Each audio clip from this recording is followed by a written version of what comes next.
This channel is made possible through the support of generous listeners just like you. If you would like to be a part of helping us bring our message of hope, peace, love, and spiritual truth to the world, please consider heading to experienceofthesoul.com/support, where you can join us as an ongoing patron or simply make a one-time gift.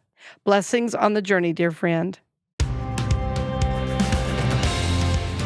CCU Orlando, Natural Awakenings Magazine, and Unity of Nashville present The Authentic Spiritual Journey, a weekly show featuring real and practical spiritual conversations from diverse perspectives here on the Experience of the Soul podcast channel. Today, episode 73, Filling That Spiritual Emptiness. And now your host, Reverend Cynthia Alice Anderson.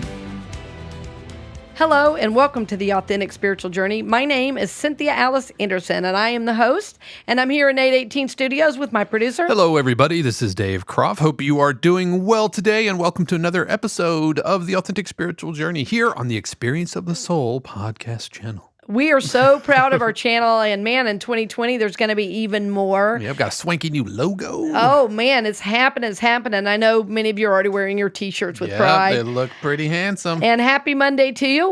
We are always happy to be the ones to be able to say happy Monday to you, and welcome to the show. We're always glad you're here, and we love to do shout-outs, don't we, Dave? Yes, we love to give shout-outs.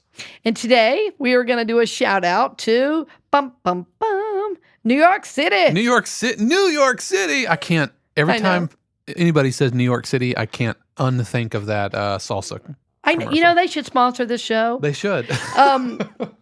Last week it was coffee. This week it's salsa. Hey, why not? Let's dance the salsa. Okay, so we are glad you're here, and I wanted to do a shout out to New York because we have a lot of followers of the show in New York, and I often go to New York and speak, and I'll be there in about a month. At the end of December, I'll be speaking at Unity of New York on 96th and Broadway. Is that where Jivey is? Is he at Unity of New York? No, but Jivey plays a lot. Gotcha. in New York. He's played with me there before, but yeah, he's really an amazing musician. So I'll be very happy to be in New York City, and I love to be there at the holidays, and the city has always been good to me. So thank you all for your love and your support of the work we do, and as always, thank you for sharing it.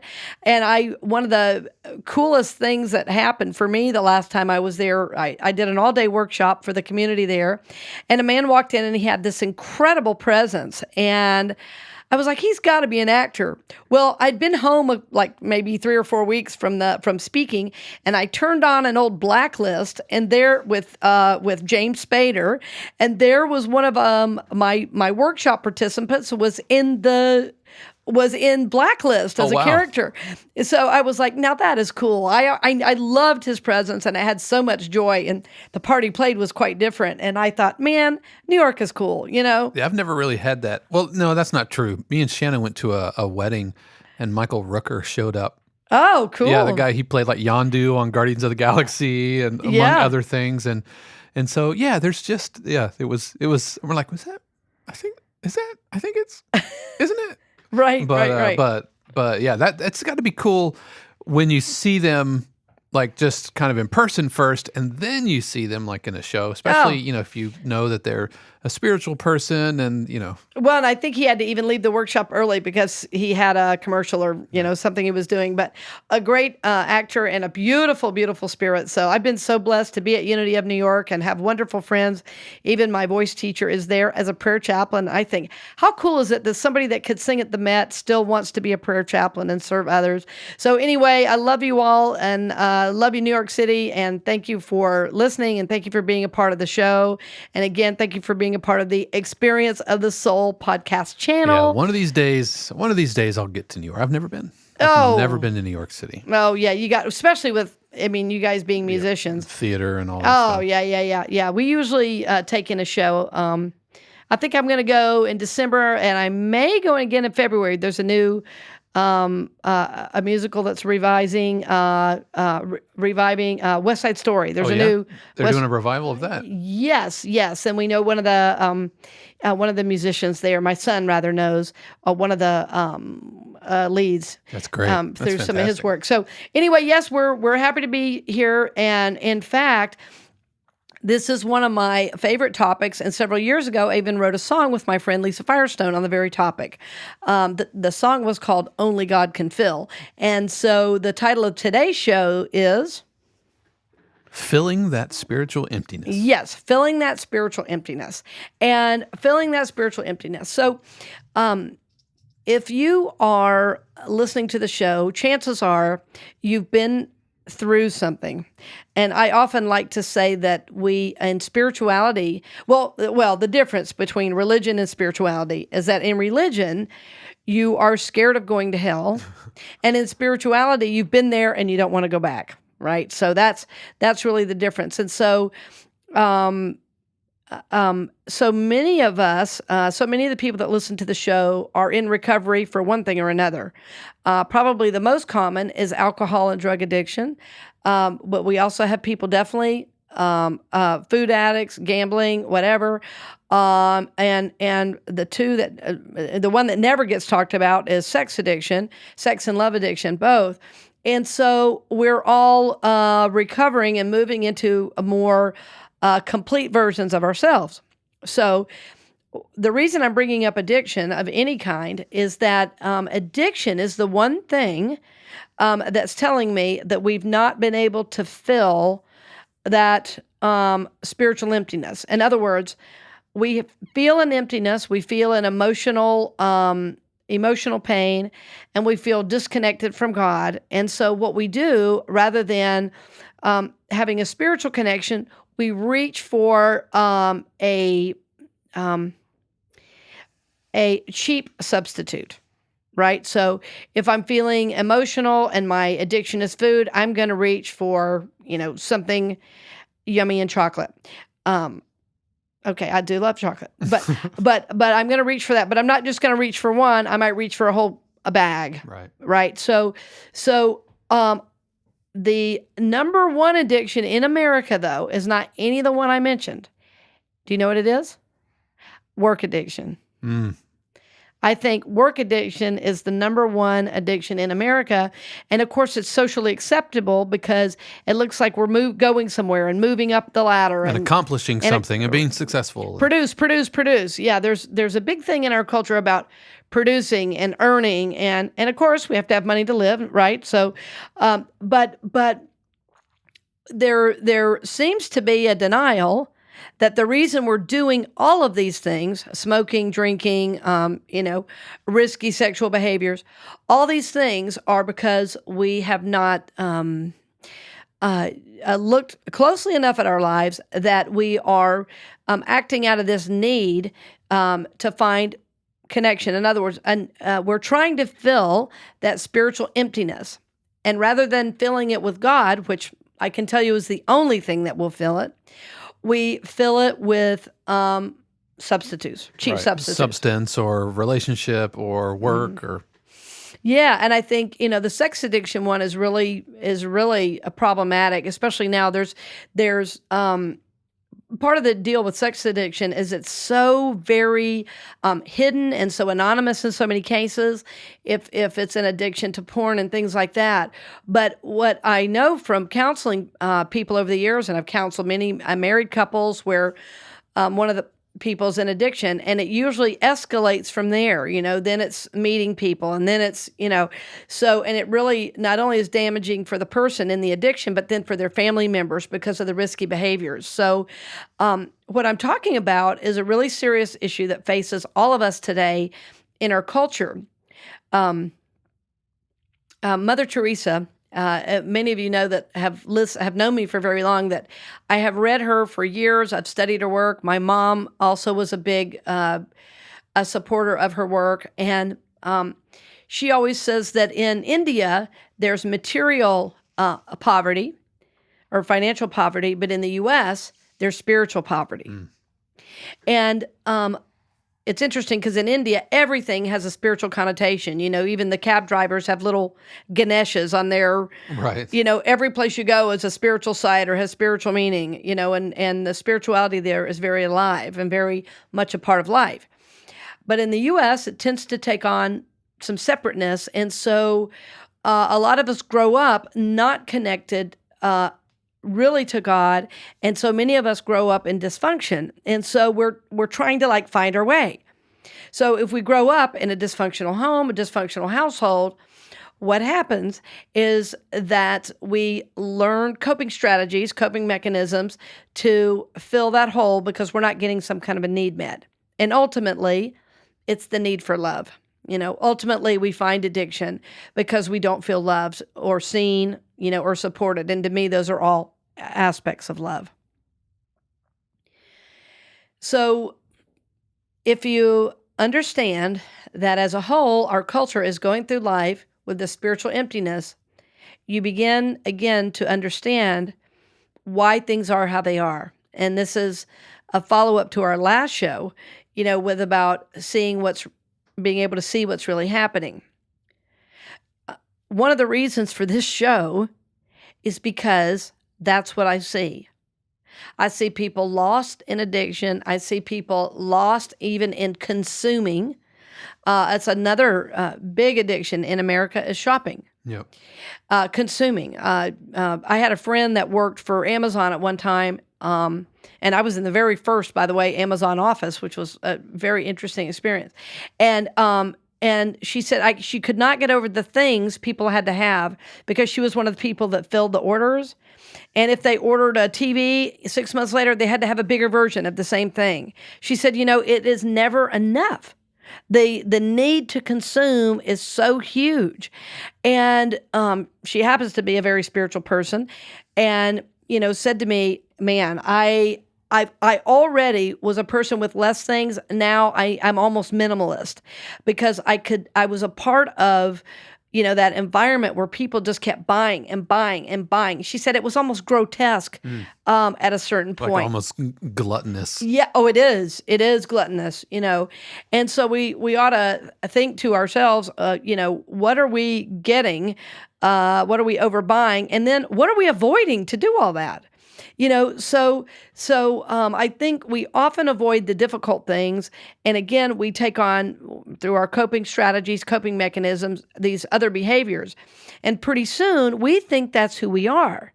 When in fact, there's just this, God-shaped emptiness that's in you at the level of the soul that you have not yet addressed. It's interesting that you mentioned pornography because, I used to teach at a Christian college out in Memphis. And even though, it was soaked in spirituality. Yes. Yes. The pornography was rampant. And I know for a fact because I was mentoring, not counseling, but I was mentoring and discipling several young men through that. And it was almost always the same. It was always a struggle with the accessibility of pornography, especially in the internet age. Yeah. And the pressures that Christianity puts on relationships and only date if you're like looking to marry and all of that really heaviness at odds. Now I'm not saying all that's okay as far as you're not saying go be promiscuous. Right. I'm not saying go dial up porn. That's not what I'm saying. But that pressure created like a powder keg waiting to go off. And these men, because I only did, I'm sure, women, and I'm sure that happened on that side, but I didn't counsel them.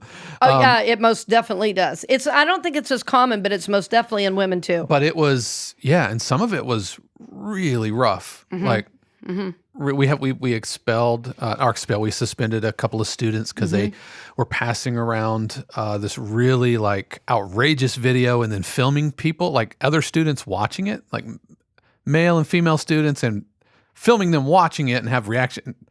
It was crazy. And so I can firsthand knowledge that that's regardless of if you are in a spiritual environment like we were at a Christian school. And it makes me wonder if it was almost worse. I've heard rumors that like Christian colleges can be sometimes even more out like crazy in that kind of stuff, partying and that. Well, that's my experience. That is my experience also. And I think there are a number of reasons for that. I think when you're trying to apply a Puritan ethic, and when it's forced upon you, it's not from within out. Like I know kids now, and I'm saying late teens, early 20s, who have chosen not to be sexually active until they're married, but it's their choice. That's right. So when it's forced upon you, that energy that wants to explore has to go somewhere. Or God's going to cast you aside, and Right. that kind of that punitive Yes. aspect to it. It Yes. creates you want to push back against it. Oh, absolutely. And, I grew up first in a public school, but then transferred to a Christian school.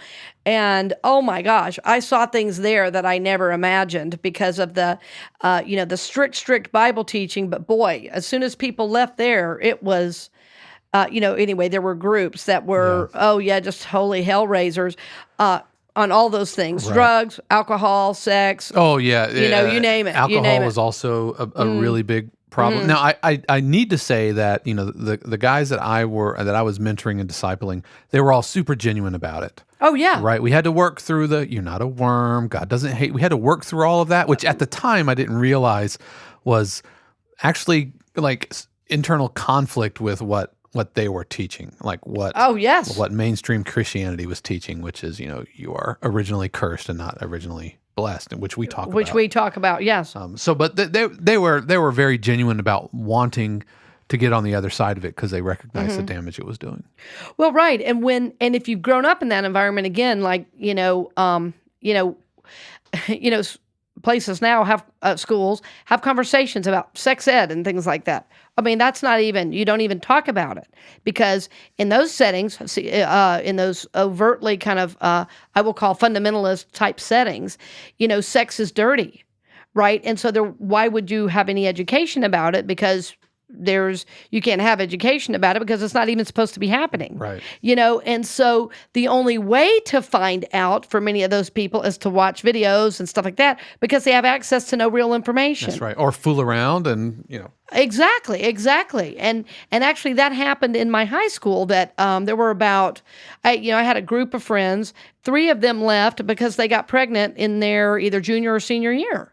And I was like, man, do I need some new friends? This keeps happening. And it was like, well, they didn't know. They didn't have the right teaching around that. Right. And so I saw very clearly what was going on. And so when there's that kind of, this kind of Puritan ethic of, the body is evil and sin is, sex is sinful and evil. And it does, there is a reaction to that. So, and when there's not a safe way to ask questions, people will find a way to get that answered. And so, I've never understood why if God made, if you're taking the Bible literally and God made Adam and Eve and they created, people, how that could be ugly and evil, right? Because I don't think they went through a marriage ceremony that I know of. That's not in the Bible. It's not. It's not in the Bible. So that's a deep teaching there. And I would say the same thing about alcohol too. And I think when and drugs and all of that when there's no there is such a reaction and it's called evil. Well then, let's get at it, And so there's not a relationship with God necessarily. There's just like veneer of I'm going to do these behaviors and I'm going to do what's expected, but my soul's dying here, And so there's this pressure, and it largely is from the church, in my view, and in society, where you're supposed to do a certain thing and look a certain way and act a certain way, but it may not be because you're actually connected to God. It's just because that's the expectation. And so if we're also growing up in a lot of dysfunction, trying to find the ground, we're walking on eggshells at home, of course we're going to pick up addictions because there's no real connection. If we don't feel loved and supported by our families and our churches are telling us we're evil and sinful, I mean, who wouldn't check out? Yeah. Who wouldn't check out? So, I often joke that I've never done drugs, and people, are like, really? No, I've never smoked pot. Me neither. Right. And I've actually never really had a desire to. So that's just been my path. But I've certainly drank and I've certainly, experimented that way. But when we are reaching to those things over and over and over and over, we've moved into addiction, and we're in fact trying to fill that spiritual emptiness with something that isn't lasting. I have a family member who's really struggled with the drug addiction, and and I said, well, what, do you know why you use? And he could tell me. He could tell me word for word why. And he goes, I know I shouldn't, and I know it's not good for me, but I can't help it. And he said, and the problem is because I've been using so long, what used to work for me no longer works. And so that escalatory pattern of addiction. And so in recovery, what we call that is hitting bottom. When we get to the point where we've lost everything, our addiction has escalated to the point that we're about to lose the people we love, then we say, okay, something's got to change. And so then I think that's when we begin to discover what that spiritual emptiness really is. Yeah, and for the two students that got suspended, one of them never came back, and the other one did, and that was his bottom. I bet. And he really did turn his life around after that. Mm-hmm. And Scared him, probably. that's exactly right. And he was embarrassed and ashamed, and yeah. And we're Facebook friends to this day, and he's a very, very good, accomplished drummer, goes and tours around, so it's really, really good. But no, I saw that too, the increasingly shameful, right. Fix. And it happens across, whether it's food, whether it's porn, whether it's drugs, whether it's shopping. Mm-hmm. If you buy one little thing, and then the next day it's got to be two little things. Exactly. And so when we come back, I think we want to go ahead and break here, because we want to talk about how to move out of that cycle and how to really begin to live from your place of power instead of living from a place of addiction or checking out. We really want to help you wake up to the truth of who you are. And as always, our shows are about reawakening consciousness to love, acceptance, and peace. So to do that, we've got to put down the addiction and plug into God. So we'll do that right after this break. We'll return to the program in just a few minutes, but first, we wanted to give a special word of thanks to our podcast partner, CCU Orlando, who has helped make this episode of the Authentic Spiritual Journey possible. CCU Orlando is a welcoming community dedicated to transforming lives, celebrating diversity, and supporting soul growth. CCU Orlando is located at 771 Holden Avenue in Orlando, Florida, with Sunday services at 9 and 11 a.m. You can stream services live online, as well as learn more at christchurchunity.net. We'd also like to thank Natural Awakenings Magazine of Central Florida, Greater Orlando. Each month, Natural Awakenings magazines across the country take a practical look at the latest natural approaches to nutrition, fitness, creative expression, personal growth, and sustainable living. Natural Awakenings magazine is a free publication and is available in selected stores, health and education centers, healing centers, public libraries, and wherever free publications are located. You could learn more, including advertising opportunities for your business, by heading over to nacfl.com. And finally, we'd like to extend our special thanks to Unity of Nashville, a sister ministry of CCU Orlando. If you're searching for a like-minded church community and a personal connection that supports your heart and mind in the Central Tennessee area, then join Unity of Nashville at 10 a.m. every Sunday morning at 5125 Franklin Pike. For more information, head over to unityofnashville.org. And now we return you to this week's episode of The Authentic Spiritual Journey with your host, Reverend Cynthia Alice Anderson. Hello and welcome back. We're always glad to have you join us for the whole show. And today is something that, Dave and I do feel strongly about. You can hear from our stories because we have our own stories and experiences with it, as well as supporting others. And one of the things we talked about offline on the break was that how even addictions, there can be addictions that seem very benign, but are still ways we check out. Right. And we mentioned addiction to work, but there are others. There are others, yes. And in I have a friend that used to say, I'm addicted to interrupting. And as soon as he said that, I was like, oh, I do that sometimes too. And what I realized is that maybe there was some need that was driving that, a need to know, and then I thought back, well, I was the youngest of so many kids that I think I was expected to know things that I really was not the appropriate age to know, or not the education to know. But with so many older siblings, I was around like a lot of music, a lot of movies, a lot of, older things. And so they would always think it was funny if I didn't know. Well, as a kid, I think I felt kind of laughed at. So I did feel laughed at. And of course, their intention was not that. They were just being normal siblings. That's just how I took it in, because I'm so close now with several of my siblings now.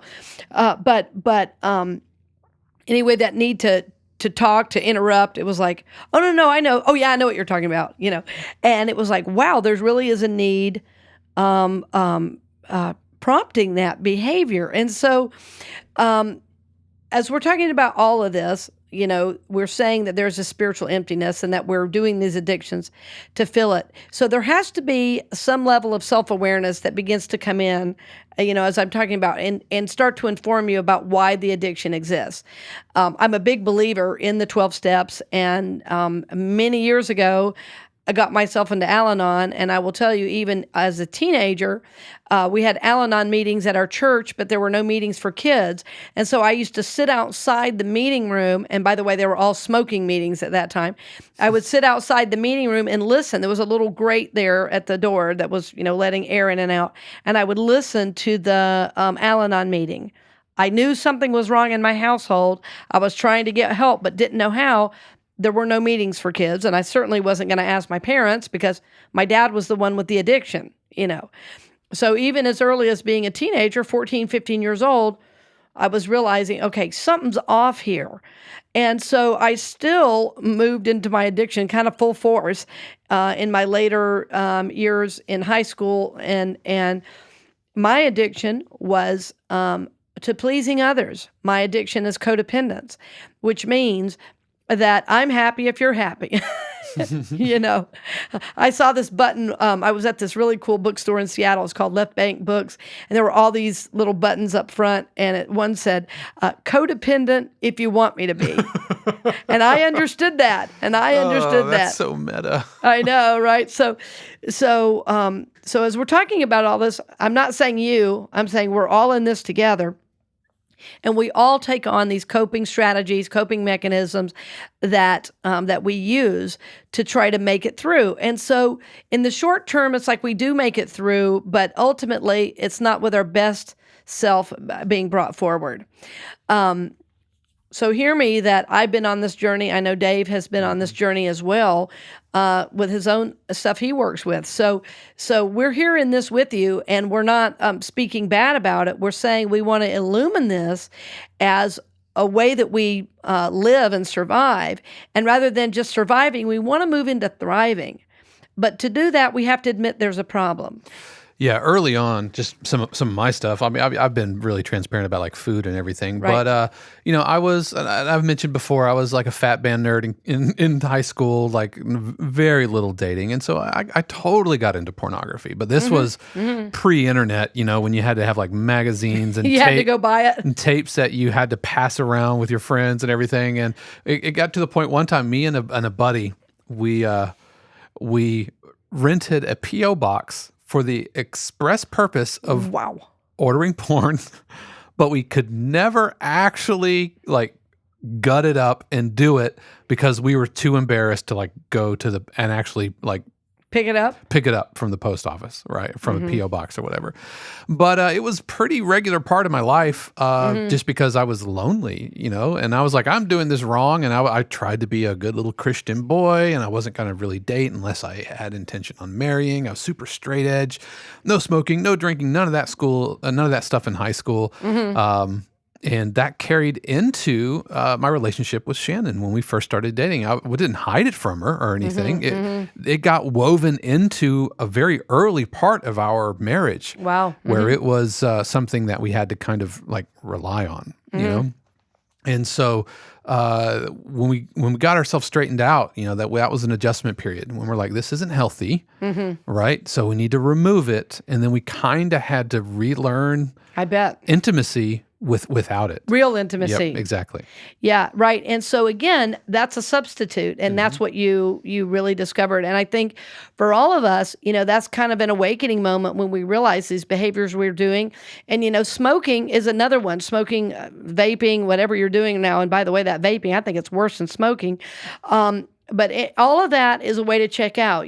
So often people are checking out of their emotions when they're smoking. Well, that's with any addiction. You don't have to be real when you're checking out. And so if we begin to realize the reason we do these things is because we're not tapping into God on a real level, we're not tapping into our emotions on a real level, well, it should be an impetus that, we really want to change, or that rather something needs to change. And, I think my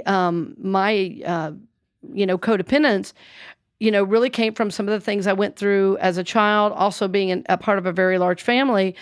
But, I just thought everybody needed my help with something, so it's been quite a journey to come into really owning my own self, my own life, my own way of being, and know that it's really okay if somebody doesn't like it.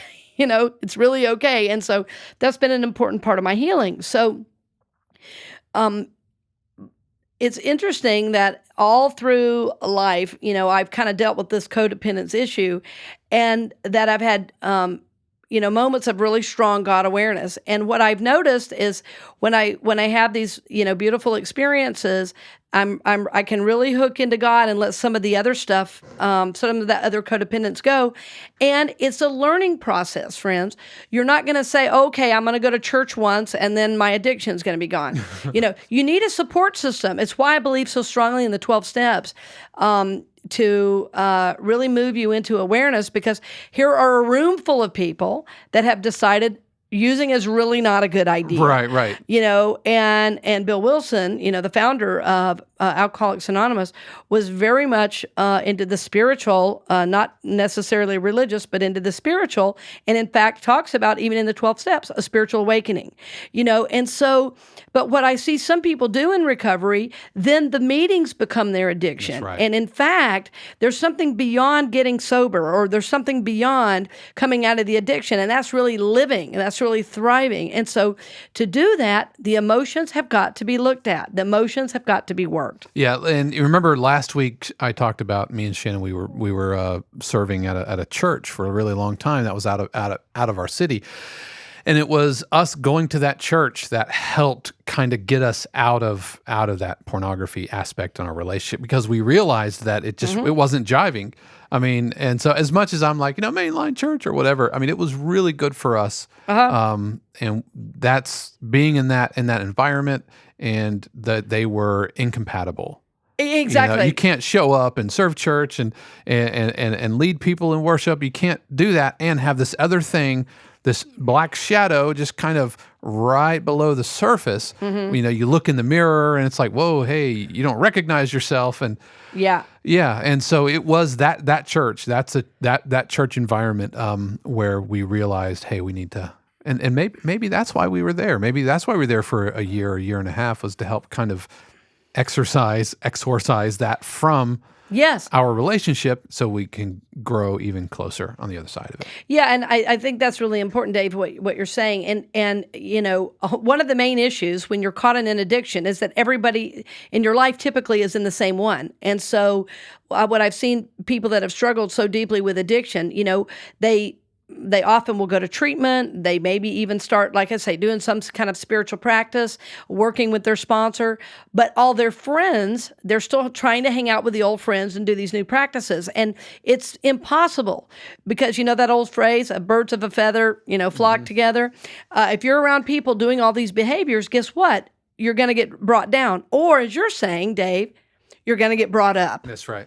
Right. And so if you're starting to wake up about how you're checking out, you can check out, believe me, you can check out by staying on YouTube all day. You can check out, as we're saying, by smoking. You can check out by shopping. But all of those things are keeping you from an authentic, real God connection. That's just exchanging one vice for another vice. Exactly. And in fact, there's also addiction to religion. So there's even that. So we want to really surround ourselves with people who are who we want to become, who are who we want to become. And so, again, that's why what I love about the 12 steps is when you walk into those rooms, no matter where you are or where you've been, you are going to be loved and supported. You are going to be lifted up, and they're going to say, you got to quit the addiction. So you have to find new ways of relating, new ways of connecting, new people to be around. And in fact, you're going to be uncomfortable because you don't know how to be. Usually we use the addiction as a way to check out so much that we don't know how to have healthy human relationships anymore. So there's going to be a learning curve. So if you're in that right now, just honor that. And you can say to your friends, hey, you know what, guys, I'm new to this. I don't know how to be at a party and not drink. I don't know how to be at a party and not use. And they go, well, you're going to the wrong parties. Come to our party, and there's not going to be an option to do those things. Right.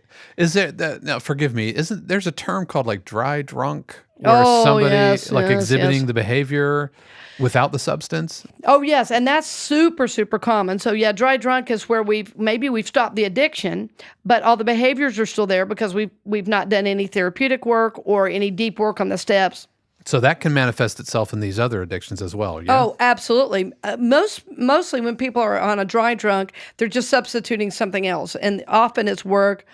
I would say second to that is probably sex addiction. It's rampant in our country. So, and actually sex addiction is what fuels the whole human trafficking. So, it's bad stuff. So yeah, I mean, for sure. The dry drunk thing is very unhealthy because it's like, well, and often people say, I don't need a program. I'm going to do this on my own. Good luck with that. I mean, I've known a few that have, but to really stay sober and to really, it's not about just staying sober. It's about healing. To really heal, you have to begin new practices. You have to get with other people and getting the support. And ultimately, you have to be held accountable first by someone else. Yeah. Because clearly you need help with that. Which is the relationship that I had with my students back in Memphis. That's what that was. Right, that was exactly. all accountability. And it kept me accountable too. Yeah. Absolutely. Because, once... if you're listening and you've dealt with the addiction of any kind, you know that it's not that you just slam the book shut and you're like, and we're done with that forever. No, at least for me. Yeah. It will just kind of tendril its way through, and so even it's like if you crack a piece of marble, that you might repair the crack, but it will always have been cracked. Yep. You know, even though it's smooth and repaired. And so counseling, mentoring, discipling these guys helped keep me accountable because I could not square the fact of I'm sitting here saying, don't look at porn, guys. It's bad for your relationship and it destroys your sense of intimacy with women, even women you haven't yet met. And on the other hand, go home and look at porn. That's the epitome of hypocrisy. So I couldn't do that, and it really helped keep me accountable. Yeah, exactly. And again, there's nothing wrong with that because somewhere along the way we lost the ability to keep ourselves accountable, and there's a number of reasons for that. We had to survive, and we had to find some way to survive. So in one way, your soul was really brilliant in helping you figure out a way to survive. But you don't want to survive. You want to thrive and heal. And so I know for me, I want to live a healed life. I want to live from my highest place, not my lowest. To do that, I have to look at the behaviors. I have to look at what's driving me to do and say, the things I'm doing and, and saying, what's driving me. And I know that if I'm want to be really responsible on the spiritual journey, then I have to, in fact, if I want to move forward on the spiritual journey, I have to be responsible for my own behaviors, right? So you're not responsible for what you think and feel, but for what you do and say. We all have thoughts, we all have feelings, but now once those get acted on and we start saying and doing, well, we've got to be responsible for that. We've got to be responsible for that. So if I want to just lift you up and say, if you're really being drugged down into an addiction, and I have a friend who told me she's kind of addicted to research. She's constantly Googling and researching. And it's like, she goes, I know I have to come out of that. I said, well, for now, put down the device. If you have to look it up with a real thing, you'll get over that real quickly. If you got to bust out a card catalog. If you got to microfiche. Dewey Decimal System. You'll probably be over that quick. But it was a great awareness for her because it seemed good in the short term. But she realized, really, checking out of what's mine to do. So we want to encourage you, but we also are here to point out what might be going on as a dynamic. And one of my favorite teachers in school, and he's since made his passing, his name was Reverend Don Jennings. And he would say, as a minister, your job is to comfort the afflicted and afflict the comfortable. And so I want to comfort you knowing that there's love and support for you here. There's love and support for you in the rooms of, AA and Al-Anon and CODA and OA and all those programs. So there's a lot of love and support for you, but also the universe itself is supporting you in this healing journey. And we especially want you to know you are not alone in this. You are not alone in trying to figure out a way to survive. But again, we want to help you thrive. We want to help you live a healed life.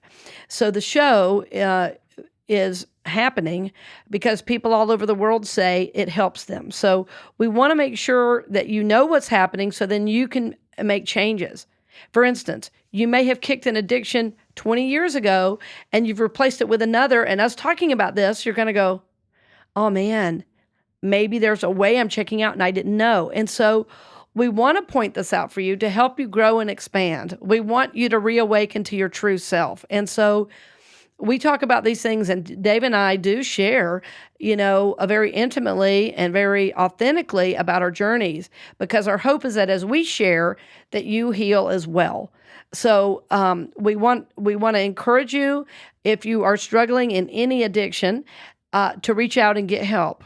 If you're struggling, reach out and get help. And we'll have a couple of links in the show notes for Alcoholics Anonymous. And now with the internet, it's amazing. There's no excuse to not find a meeting. And if you don't have a computer, you can go to the public library. I mean, there are resources. Walk into any, in the U.S., practically any church, and they'll help you find a meeting. And if your addiction's a little more subtle, you may need a different kind of help. And I want to encourage you to know that even if you do, as Dave said, even if you do find yourself stopping the addiction, that there is going to be other work for you to do. Your life doesn't magically change because you quit using. And remember that you do have to get new friends, new resources to then support you so that spiritual emptiness begins to fill. And it fills not from someone else, but from the inside out. Yeah. And I'll also say that, as much as social media cannot be great sometimes, Facebook groups are pretty supportive. They are. I visit some subreddits on Reddit.com that are super positive as far as for eating and dieting and and more like lifestyle changes. Right. It's not professional help necessarily, but it is a community of like-minded people whose primary goal is to encourage each other. So there are resources there as well. Right. And I think that's a great start. And depending where you are on the journey, we know that you will know what's yours to do, when and how to do it. But I want to get to, it's like we're closing with the main point, but I want to do it because we've been talking around it and kind of hinting at it. But the spiritual emptiness that you feel, again, can only be healed from within. Yes, you go to meetings. Yes, you surround yourself with supportive, like-minded people who are trying to grow and heal. But ultimately, it's you're seeking the truth, you seeking healing, you seeking recovery that will shift you into knowing that you are filled with God, that you are filled with the Holy Spirit, that everything that you seek is in fact within you, and you will not want to reach out for a substitute. You will want to be real, be authentic, and, to be on the healing journey. So we are so glad that you are with us on that. We're happy to be a part of it. As always, we have, authentic spiritual conversations, sharing our own journeys, and our prayer is that it lifts you up and encourages you to reawaken consciousness to love, acceptance, and peace in your life and in the world. So blessings on the journey, dear friend. We're glad you joined us.